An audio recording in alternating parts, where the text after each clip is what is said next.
What's going on, you guys? This is Bring Your Friends Game Feed episode 2, where we talk about gaming news that matters to us, and then we pretty much just go over it. Today's topics are going to be Diablo 3 False Promises, Natural Selection 2, moddable games in question, and violence in video games. Below me are my two hosts, Rein and Kyle. Go ahead and say something for the lovely audience out there. Hello. What's up, guys? Alright, so let's get on to the first topic at hand. Diablo 3 False Promises. Now we all know that Diablo 3 came out on May 15th of 2012 with the talk of PvP in mind for everybody. It's been 7 months and finally they have released a statement on their site saying at the very end, finally we've gotten to a lot of benefits from the development team of Team Deathmatch, especially in areas control and combat model tuning. But at this point we don't believe it's the experience we feel it needs to be in order to ship, so we will be shelving it for now and exploring other options. This is Just now figuring out that it's not going to work 8 months later. 8 months. They had 8 months. Like I That's a don't. regular salute of "fuck you." That's all that is. Yeah, I just don't understand. Like Go that fuck was yourself. that was the starting point at the very beginning of this. Like that's the reason why I bought Diablo 3.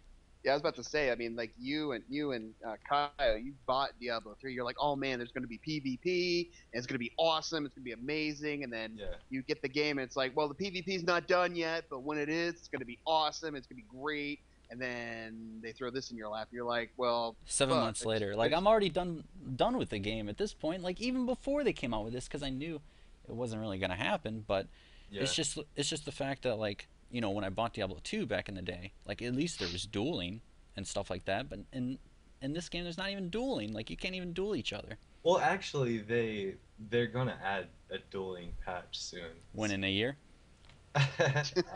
Another 7 months. another 7 months, Yeah. and then after they'll they- figure out that dueling is unbalanced, and then they'll shelve that for now too, I until never, they. to be honest, I never really expected much from the PvP in Diablo, but like, come on, I mean, don't say you saw all the it's false. videos and stuff like that, and like, I mean, it Yes. looked semi decent. I mean, how did they balance that out? I mean, it didn't look I, like they were killing people in 0.5 seconds or whatever. yeah, I don't know.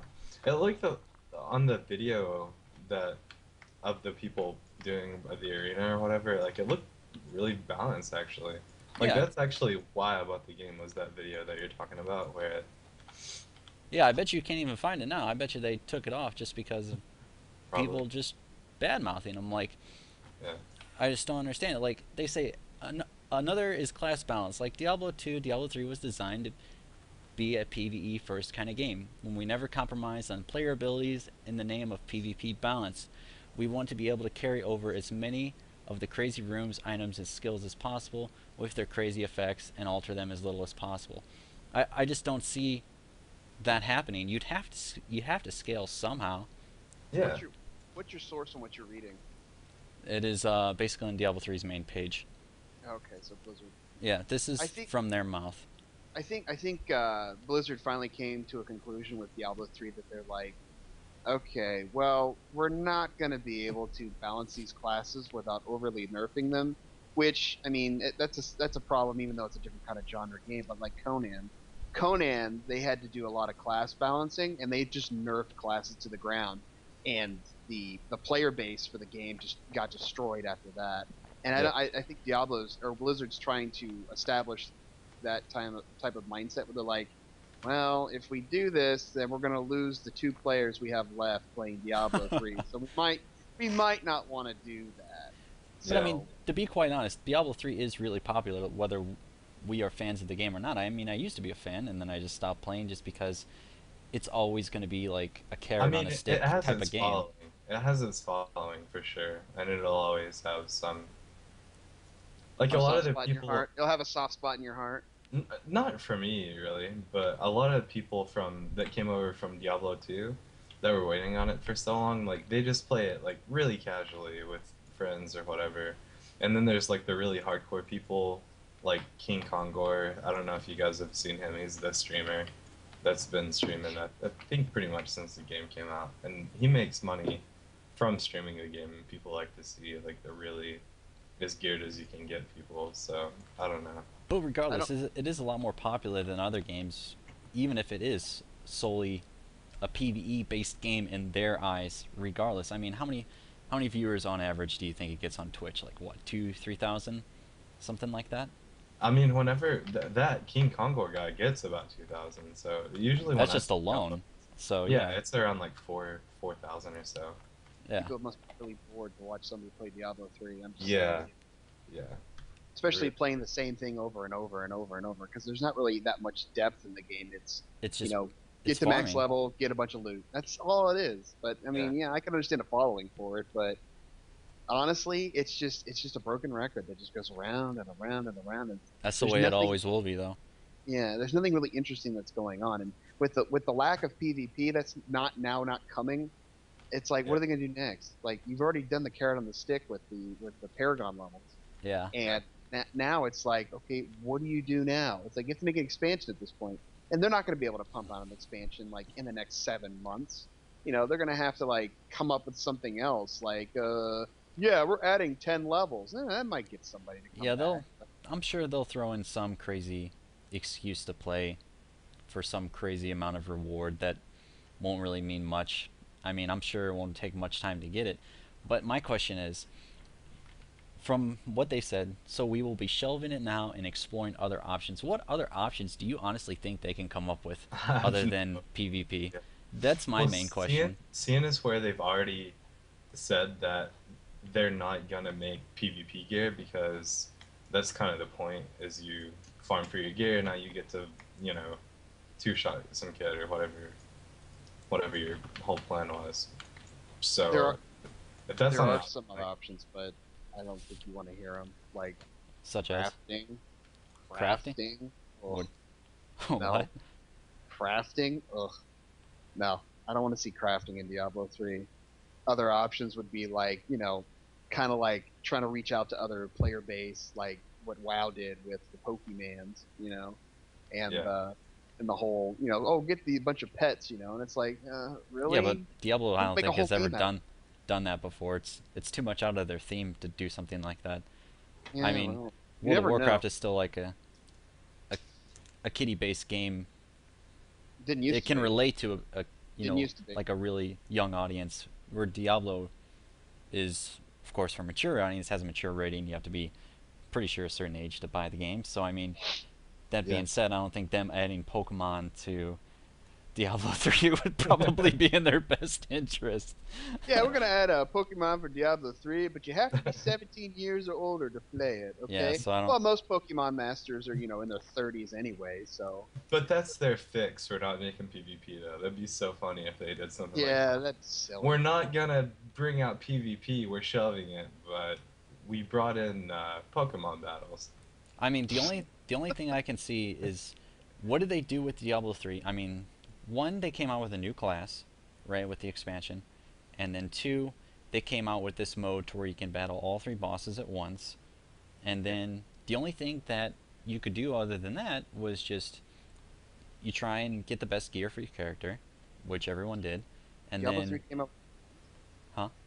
Diablo 3 came out with a new class. Is that what you said? Diablo 2 new class. Diablo 2, Yes, yes. yes. Diablo 3, no. I was No, thinking no, you no. said Yeah, I'm Diablo. sorry. Diablo 2.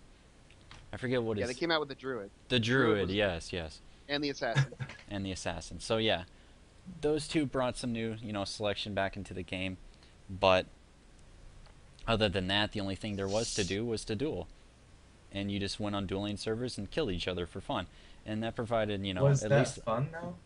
what dueling? Could you tell a big difference between really overgeared people and like, people that play casually? Was there a big difference, or You mean like in dueling? as far as like the fun of it? Like, were people just two-shotting people, or was it like a good fight if you had similar gear? Depends on the class. Depends on the gear. I Okay. mean, there would be some classes to where they'd be, like, you'd see an assassin teleporting after a sorcerer, and they would just literally be teleporting all over the map in duels, and you couldn't even see the duel because if you went out there to watch, you could potentially get like one shot. You're like, hey, I'm gonna watch this, and your ear falls on the ground, and like 10 million gold, and they pick up your gold in your ear. They're Oh, like, you lost all your gear? no, you lost gold. You didn't. You just lost. You just lost your gold, and you lost your ear with your name on it, which was proof that they killed you. Dude, So okay. basically, I in thought about this. Sorry to cut you off, no, but I you're want right. to say this before I forget. I thought of this a long time ago, and I still think it would be just freaking awesome. Is in the Diablo 3 PvP, to make it interesting, they should they should really make something like that. Like something, a website you can go to and you watch it, and it's like hardcore players. They're actually in an arena, like the Gladiator movie, like real shit. Like you go into an arena and they fight it out, and whoever loses, like the people watching the stream or whatever, get to vote whether he lives or dies and gear. It's like And vice spectator versa. mode mixed with like gladiator Dude, style. that would bring so many viewers. I mean, viewers to the streaming websites and more people to The come actual game. play the game again. I mean, even Yeah. if it's just like play a character level of 60, get some shitty gear from friends, and then like go fight it out in there. I think that'd be so fun. So what would be the punishment for losing? Like, say if the audience thumbs it down, do they If lose their they thumbs character? it Do they down, lose their lose gear? character, the guy that beat you gets all your gear. Damn. It's just like as brutal as can be. That's like Dude, hardcore, that- hardcore. Yeah, So that's like, pretty hard. I don't know if I mean it would bring some people to the table, but it wouldn't really be as popular as you might think, just because of the fact that you're risking all your time invested into one match. You know what I'm saying? So Yeah, I I don't think it know would about that. possibly People would like love to see it though, maybe and Yeah. like people would be doing it constantly. I think maybe like more of a reward. Say if like you lose one piece of gear that you're wearing, and then that person gets to choose it. I think that would Yeah. probably be worth the bite, just because of well, now I Someone just have was to farm my actually gloves back or something like that. You know what one I'm of saying? the someone like a streamer was actually talking about what you just said. I think it was Kribarian, the guy that killed World First Diablo. Hmm. He was talking about it would be cool if they, like in the game, there was an incentive to do the deathmatch, and it's like each team that goes in there has to put up a piece of gear, and I don't know how you would determine the value of gear, but whoever you're fighting has to put up something of equal value to even Right. I mean, kind of like it. same thing with WoW. They have like an item level, so it would have to be an item level above this. Either that, or the player gets to choose what item. I mean, whatever is more fair. I'm sure item level is probably the most fair as we can get here, but Yeah. probably something along those lines that they could choose from. The victor goes to spoils. All right. So moving on to the next topic, Natural Selection 2, moddable games in question. For those of you who don't know what Natural Selection 2 is, I just saw a review about it probably about 10 to 15 minutes ago. It's, in my opinion, it is a mix between StarCraft mixed with a first-person shooter, and you are the first-person shooter. It's from that type of perspective. Now, Rein, why do you think Natural Selection is a moddable game that is in question, or moddable games in general that is in question? Well, I just noticed that like kind of the back history with Natural Selection 2 is it's a game that's designed by a new company, Unknown Worlds. They designed a completely new engine off of the idea of natural selection, which was a modded game off of Half-Life. And Half-Life had a lot of modded games that had spawned entirely new games, Natural Selection being one. Counter-Strike is another one, even though that's not an indie representative. That was actually designed by Valve.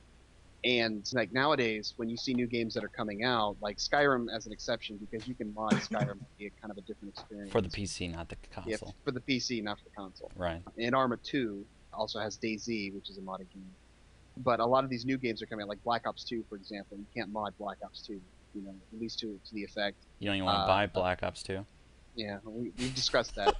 But I feel that slowly that these game companies are kind of protecting their IP, their intellectual property, to not have people spawn games off of their game. I haven't really seen a recent game that's come out, probably within the last 6 months, that could spawn new games. Even like Killing Floor. Killing Floor, even though it's not a modded game, it's based off of the Unreal 2004 engine. It's pretty much the same game. All it is just somebody tweaked it and made a new game out of it. Do you Uh, think that's a good thing or a bad thing coming from a business standpoint? From a business standpoint, Hmm. I would have to say it's like a bad thing, because your game gets a lot of popularity, especially if, like for example, okay, to play Counter Strike before, way back before, you had to have Half Life. Okay, well you buy Half Life, so that company gets their money for Half Life, and then they just download Counter Strike for free or pay a little small nominal fee for Counter Strike to play Counter Strike. And then, both game companies are happy because, you had to buy Half Life, so that's my game company that got that money, and then the small indie company, not Counter Strike, but small indie company got their money as well for the mod. But if games are slowly becoming non-moddable in the respect of creating whole new experiences out of them, it's going to ruin the market not only for indie games for coming up with ideas for creating whole new games out of engines that are already pre-established, and for also the big business makers who design these engines and create these games not having the extra flow of business when, say, their content gets stale, somebody creates a mod for their game and now they get more money for their service because you have to buy their game to play this game. You know what I mean? That's true. I'm kind of on the fence about it. On one end, I kind of understand where they're coming from when it comes to, like, oh, well, I want to keep it secure and what I make is mine type of thing, just Yeah, because yeah, like the if defense of your IP. right, you're kind of it's almost like they view it as their baby. But on the other hand, I don't think it really brings down indie games for the most part, just because I think it limits it. Yes, I don't think it is a negative thing towards it, just because indie games are going to be popular no matter what for the most part. Like people are always going to go for indie games for something new, fresh, and creative and stuff like that. But I think it would be a step in the right direction if a lot of big name companies actually started putting mods on their games, because innovation is awesome and it could just bloom into a whole So new game in which you had no idea which could have been capable of beforehand because one you thing too didn't do it. is with mods, like some really cool mod could come out and cause more people to have to buy the game. Or Say more incentive to buy it. sells, yeah, yeah. Say Like, Oh sells yeah, them. That'd be a like great thing. well, it's like that. Counter Strike's a good example of that. But Counter Strike unfortunately was designed by Valve, so it's like it's the same company that designed Yeah. Marvel.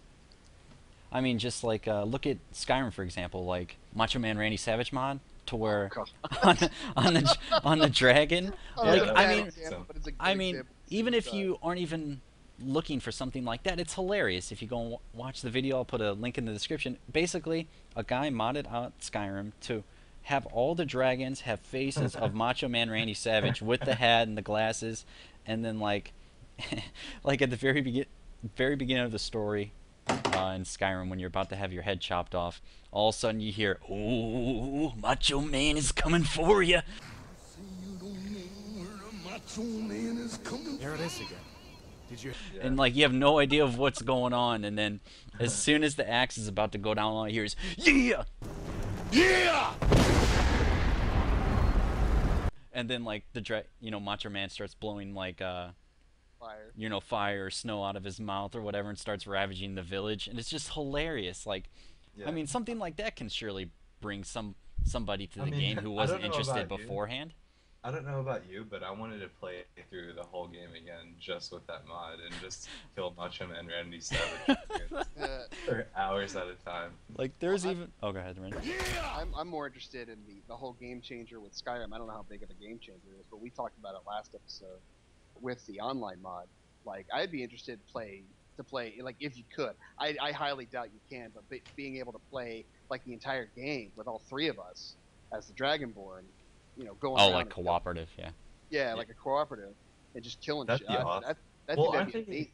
aren't they doing that though? Aren't they making a game that does that? The last time I've read up on that, they said that the developer for it was supposed to be coming out with it in December of last year. So I haven't really looked into it too much. It could be out right now, and I don't even know it. But I know for a fact that they're working on it. So, but it's Well, only for PC only. It's not for Xbox. Is it an MMO or is it? Yeah, Skyrim? it's kind of like a Elder local, Scrolls. yeah, it's Elder Scrolls, but no, what he's asking is it an MMO? Like you have Elder 50 Scrolls people MMO. coming. I don't think it's Oh. that way. I think it's more of a. Honestly, I don't know, but I'm imagining more of like Borderlands 2, where you just have a small, community of like 4 people. I mean, still that's sick. So anything else we want to add to Natural Selection 2 before we move on? Right? Game's awesome. Game's No. awesome. All right, I so love it. I love the game. I've been playing it like religiously. It's so good. moving on to the last thing, violence in video games, natures versus nurture. Do you think violent video games are linked to real life violence? What are your guys' opinions on those? Do you think that violence in video games is linked to violence in real life? Do you think it influences it in any way? I don't think so. Well, Support that I- argument, chum. I like to say I don't think so, but then you start to think about it, and it's like, whenever I was like, I don't know, 9, and I had a PlayStation, and or PlayStation 2 and Grand Theft Auto 3, I believe, came out. You had a I PlayStation mean- 2 at the age of 9, man. I don't know. Whatever freaking PlayStation came out, I don't Dude, know. I feel ancient at this point. Oh my god! At age of 9, 28. I had like a Nintendo. I don't know, 15 or something, man. Does that feel better? I mean, I just straight up lied to my mom, and I was like, "Hey, for me to buy this game, because I had just got some money for my birthday. I had like $50 or something. I just gave it to my mom, and I was like, "Hey, will you buy me this game?" And she was like, "Yeah." So I'm in there in my room, at a young age, fucking hookers and blowing people's heads off. I mean, I don't say that it completely influences everything ever. Like, you don't just play the game and you're like, fuck yeah, I'm gonna go run over old ladies and shoot, pregnant women in the head. I mean, it's not just like, I don't know, but I feel like it's like an underlying thing with some people. Like, maybe For some me, think I about think it the too key much. phrase. I think the key. Sorry to cut you off. oh, you're fine. Um, the key phrase of what we're looking at here is desensitizing. The violence desensitizes us to where we find it more appropriate, I guess. I don't know, but like, Or we see it as the as reality. like, yeah, like the reality of, it's like, oh, violence, shooting, Shooting hookers kids in the game and then head. shooting people in Yeah, real life is no different. Yeah, Yeah. yeah, little bit different. I think it has a lot of factors that go into violence in video games to violence in the real world. Especially if a lot of times if you have access to a gun, a little different. But I think more importantly, it has a lot to do with not having video games babysit your children. Aside from the fact of like good parenting, aside from the fact of healthy minds, because there's a lot of fucked up people out there. And, Oh yeah. like some people like Asperger's and all that stuff, they take reality a little bit differently, and it's more of a situation of the background of the person and the media that they're receiving, as opposed to people with a sound mind that look at a video game and just find it as entertainment, not as education. You know what I mean? Yeah. There's a couple factors that should be put into question when you talk about violence in video games. One is the age of the child.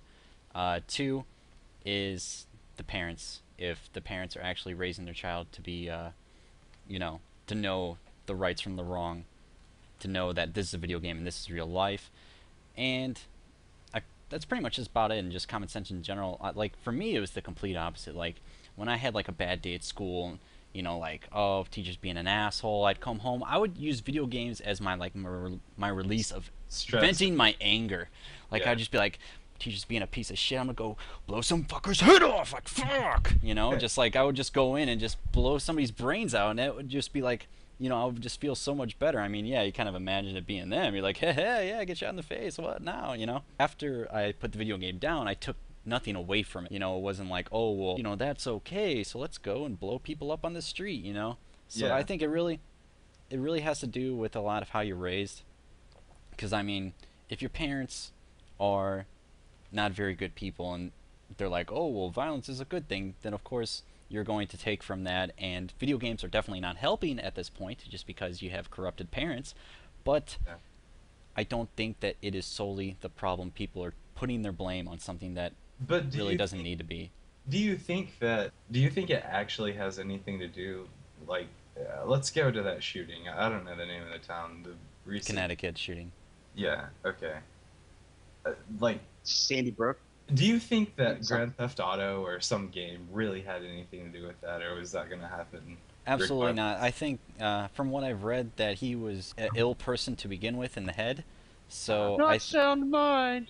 So I think that his decisions were his own, regardless of any outside factors, such as video games. I mean, sure, outside sources such as the people he was around and how he was raised definitely played a huge part leading up to that event, but Yeah. I don't think video games had anything to do with anything as far as any major decisions go. Yeah. I didn't really follow that much. I didn't know. Because I know there was a shooting a while back where these two guys killed four people in a car, and there actually was like a big trial over whether video game, because they had actually mentioned that they played Grand Theft Auto, and Well, of course, the media will go to any lengths they, to yeah, try and to get, blame something to get views. yeah, anyone's attention. Any good news is bad news, and the sad thing is about the media these days that they will use dead children to get views on their channel. It doesn't matter how disgraceful it is, how unethical it is, they'll do it. And the reason why I don't really even watch the news when it came to the Connecticut shooting is because they made him, I'm not even going to say his name because it's not even worth saying, into an anti-hero.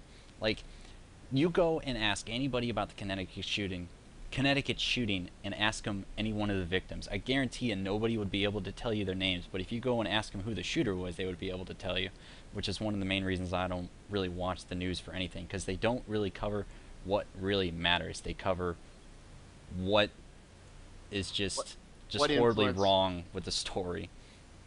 Yeah. I think what really influences a political topic of the day, Yeah. like something that they can use to fuel a fire, and it's, Exactly. it's getting off topic to what we're discussing, but basically media uses stories and headlines to basically fuel various political topics so they can sway to one favor. Fox News does it. NBC does it. NPR does it. All these media, all media does it.